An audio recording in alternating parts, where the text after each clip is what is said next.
DPR ఉందని మంత్రి గారు చెప్తున్నారు. ఉంటే టేబుల్ చేయమనండి. నెంబర్ 1. నెంబర్ 2, 50 మీటర్ల బఫర్ జోన్ జీవో మీరు ఇచ్చారన్నారు. 5 కిలోమీటర్ల అవతల ఉండే హనుమాన్ నగర్ కి మొన్న నోటీసులు ఇచ్చారు. మరి ఏ ఆలోచన చేస్తున్నారో మాకు తెలియదు.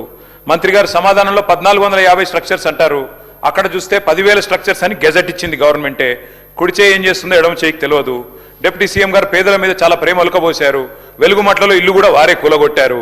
మరి ఖమ్మం జిల్లాలో మీ కాన్స్టిట్యున్సీలు ఇల్లు కూలగొడితే కూడా మీకు తెలియదు. 3వ రోజు దాకా పత్తాలేరు. అధ్యక్ష, ఇంకొక మాట అధ్యక్ష, చాలా చెప్పారు ఇలా మంత్రి గారు. మాకు విచిత్రంగా అనిపిస్తుంది.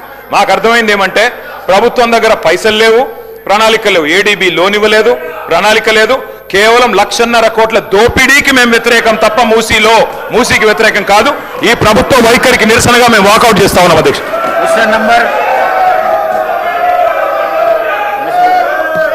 అధ్యక్ష, వెలుగుమట్లకు సంబంధించి గౌరవ సభ్యులు చెప్పారు అధ్యక్ష. దాని మీద వాళ్ళకి ధైర్యం ఉంటే, వాళ్ళకి మనసు ఉంటే వెలుగుమట్ల మీద డిస్కషన్కి ఈ సభ సిద్ధంగా ఉంది అధ్యక్ష. ప్రభుత్వం సిద్ధంగా ఉంది.